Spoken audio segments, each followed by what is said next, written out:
नमस्ते बच्चों। पिछले वीडियो में हमने पढ़ाया आपको संधारित्रों का श्रेणीक्रम संयोजन और उसकी तुल्यधारिता का फॉर्मूला भी हमने निकाला। उसके अतिरिक्त हमने उस संयोजन से संबंधित कुछ इम्पोर्टेंट फैक्ट्स हैं उनको भी आपको बताया। आज हम पढ़ेंगे संधारित्रों का समांतर क्रम संयोजन।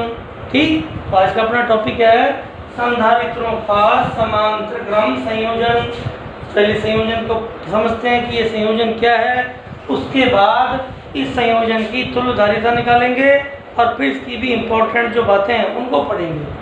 तो संधारित्रों का वह संयोजन जिसमें सभी संधारित्रों की प्रथम प्लेट एक उभयनिष्ठ बिंदु ए पर और दूसरी प्लेट किसी दूसरे अन्य उभयनिष्ठ बिंदु बी पर संयोजित हो, संधारित्रों का समांतर क्रम संयोजन कहलाता है। तो संधारित्रों का वह संयोजन जिसमें सभी संधारित्रों की प्रथम प्लेट एक उभयनिष्ठ बिंदु पर एवं सभी संधारित्रों की द्वितीय प्लेट किसी अन्य उभयनिष्ठ बिंदु पर संयोजित होती है, उसे संधारित्रों का समांतर क्रम संयोजन कहते हैं। एक परिभाषा तो ये है।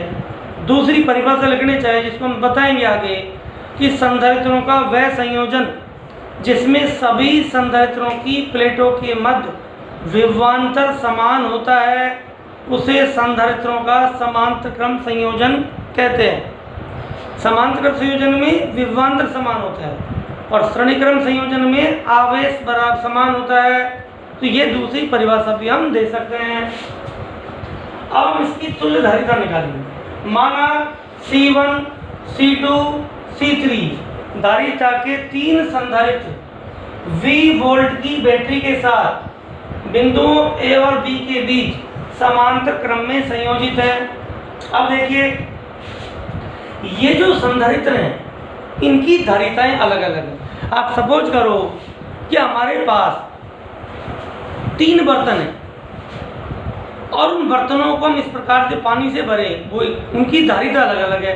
कोई बर्तन छोटा है, कोई बड़ा है, और उनको एक ही लेवल तक भरें तो उस स्थिति में जो बर्तन बड़ा होगा उसमें पानी ज़्यादा आएगा, जो बर्तन छोटा होगा उसमें पानी कम आएगा। तो वही यहाँ पर है। विभवांतर क्या होता है? आवेश का लेवल। चूंकि सभी संधारित्रों पर विभवांतर बराबर होगा, किसके बीच? A और B बिंदुओं के बीच विभवांतर। और A बिंदु बैटरी की धन प्लेट से जुड़ा है, B बिंदु बैटरी की ऋण प्लेट से जुड़ा है। तांबे के तारों पर प्रतिरोध नगण्य होता है, अतः यहाँ कोई विभव पतन होता नहीं है। अतः A B के बीच विभवांतर बैटरी के विभवांतर के बराबर होगा और यही संधारित्रों की प्लेटों के बीच विभवांतर होगा। तो सभी संधारित्रों पर विभवांतर क्या है? समान। अतः जिसकी धारिता ज्यादा होगी, जिसकी कैपेसिटी ज्यादा होगी, उसमें आवेश ज्यादा, और जिसकी कैपेसिटी कम उसमें आवेश कम होगा। तो माना जो आपका संधारित्र है जिसकी धारिता C1 है, उस पर आवेश आता है Q1, इस पर इसकी प्लेटों पर आवेश आता है Q2 और इसकी प्लेटों पर आवेश आता है Q3। विभवांतर सब में क्या है? समान होगा। ठीक है, तो हम लिखेंगे माना तीन संधारित्र जिनकी धारिताएं C1, C2, C3 हैं, V वोल्ट की बैटरी के साथ परिपथ चित्र अनुसार समांतर क्रम में संयोजित है। इस संयोजन में सभी संधारित्रों की प्लेटों के मध्य विभवांतर एक समान होगा एवं उसका मान बैटरी के विभवांतर के बराबर होगा। लेकिन संधारित्रों पर आवेश का मान उनकी धारिताओं के अनुपात में होगा। धारिताओं के अनुपात का मतलब जिसकी धारिता ज्यादा उस पर आवेश ज्यादा। माना संधारित्रों पर आवेश Q1, Q2 है, Q3 है, तब Q1 बराबर क्या होगा? Q बराबर C भी होता है, Q जाएगा C1V, Q2 बराबर C2V और Q3 बराबर C3V। तो ये क्या आ जाएगा? इन संधारित्रों की प्लेटों पर आवेश के मान आ जाएंगे। अब बैटरी कुल आवेश कितना दे रही है? क्योंकि आवेश न नष्ट होता है न उत्पन्न होता है, तो बैटरी ने कुल आवेश कितना दिया है? Q। यदि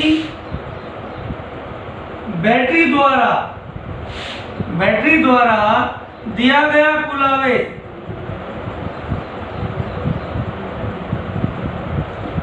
कितना हो, Q हो, तब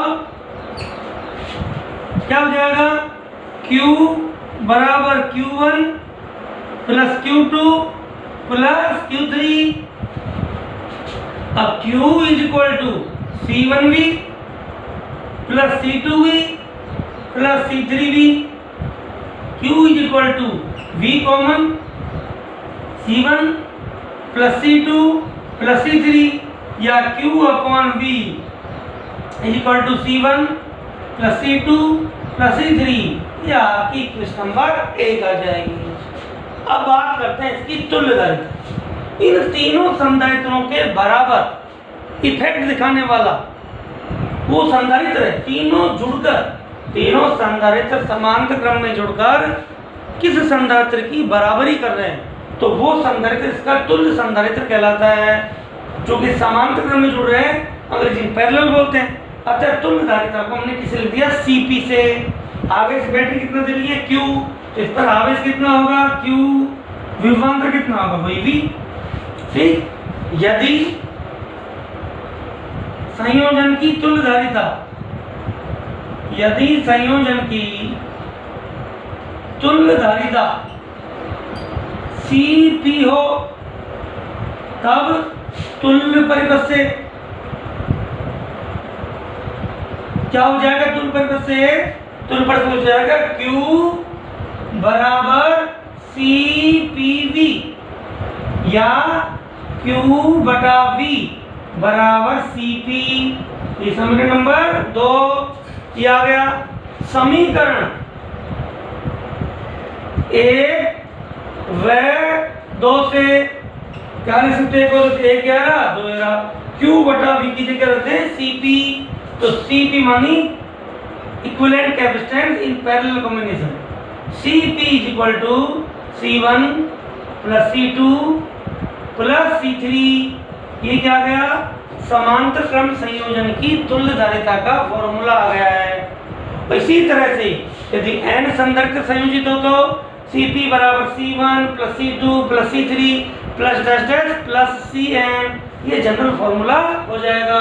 तो ये आपका आ गया संधारित्रों का समांतर संयोजन और उसकी तुल्यधारिता का फॉर्मूला।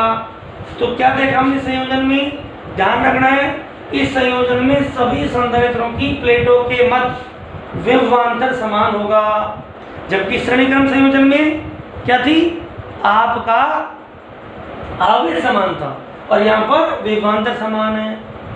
ठीक, यहाँ आवेश भिन्न भिन्न है और यहाँ पर संयोजन की कुल धारिता सभी संधारित्रों की धारिताओं के योग के बराबर होगी। अतः जब हमें अधिक धारिता की आवश्यकता है, क्योंकि धारिताएं जुड़ जाएगी, अतः बड़े से बड़ी धारिता से भी ज्यादा धारिता आएगी, वहाँ छोटी से छोटी धारिता से भी कम धारिता थी तुल्यधारिता। श्रेणीक्रम संयोजन में तुल्यधारिता का मान संयोजन में जुड़े छोटे से छोटे संधारित्र की धारिता से भी कम आती थी और यहाँ बड़े से बड़े धारिता से भी अधिक आएगी। अतः जब हमें धारिता बढ़ाने की आवश्यकता है तो समांतर क्रम संयोजन काम लेंगे और जब धारिता घटानी है तो आपका श्रेणीक्रम संयोजन काम लेते हैं। अब हमारा नेक्स्ट टॉपिक है संधारित्रों के समांतर क्रम संयोजन की विशेषताएं। ठीक, ये आपके छोटे क्वेश्चनों के लिए या कंपटीशन परीक्षा के लिए इंपॉर्टेंट है।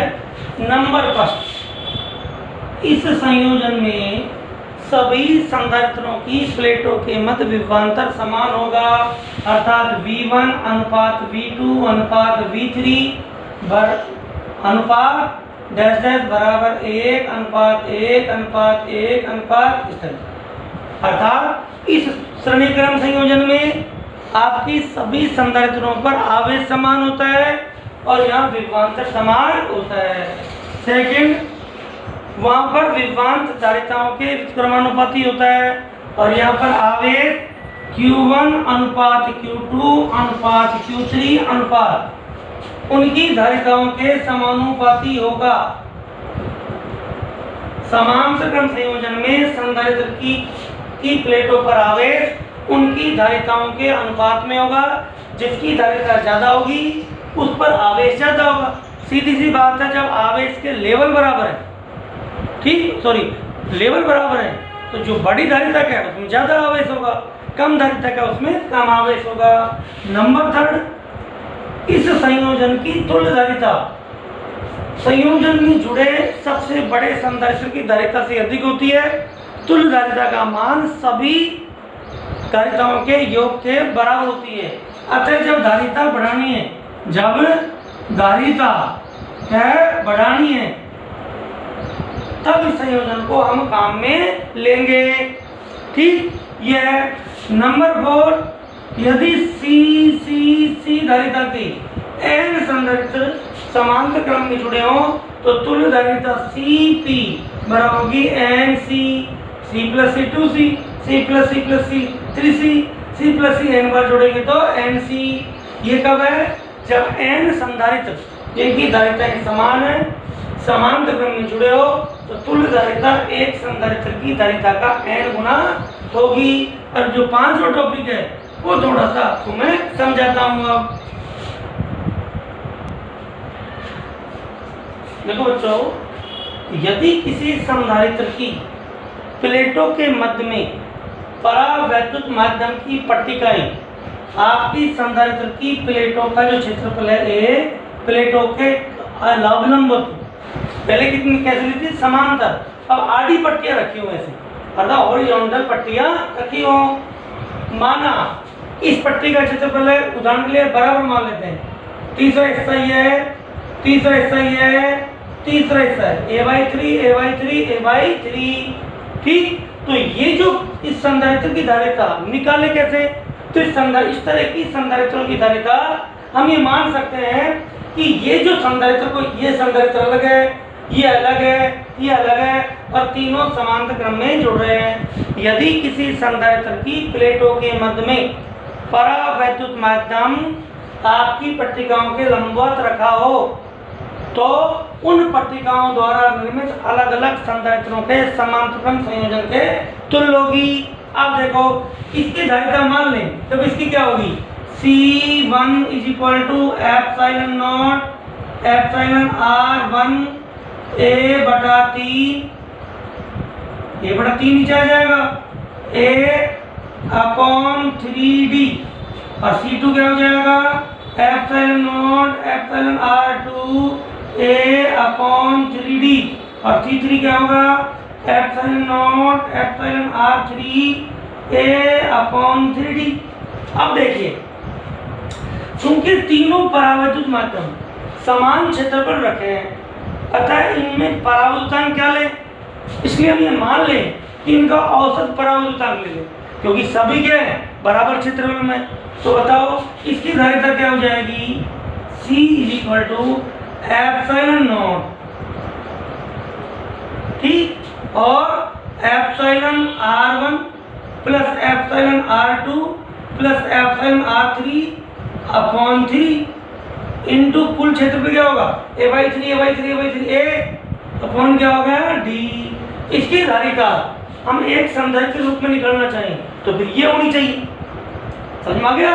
क्योंकि हम औसत परावैद्युतांक ले सकते हैं, क्योंकि समान क्षेत्रफल में ये हो गया। इसको मैं ऐसे सॉल्व करें तो C = देखो एप्सिलॉन और epsilon R1 plus epsilon R2 plus epsilon R3 a/d, इसको गुणा करें तो C = epsilon R1 upon a/3d plus epsilon R2 a/3d plus epsilon R3 a/3d।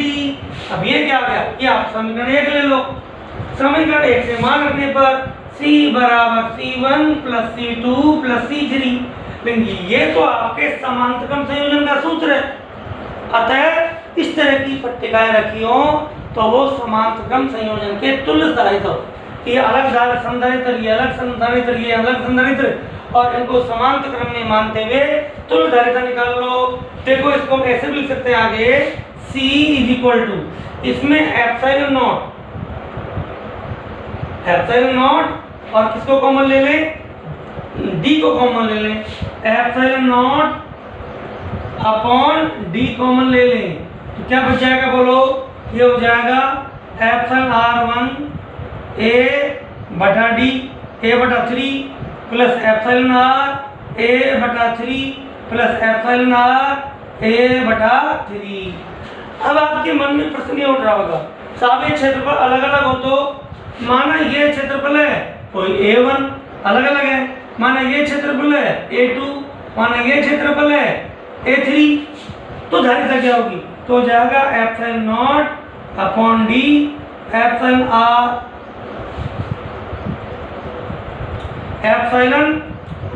r1 2 epsilon r1 a1 epsilon r2 a2 epsilon r3 a3।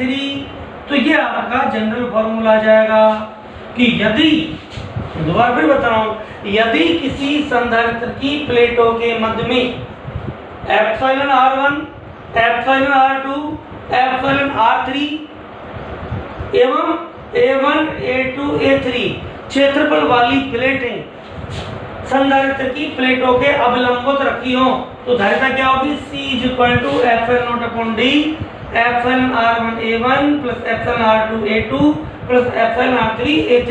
मैं इसको आपको दोबारा भी बता सकता हूं कि अलग अलग पट्टिका रखी हो तो देखिए ऐसे हो,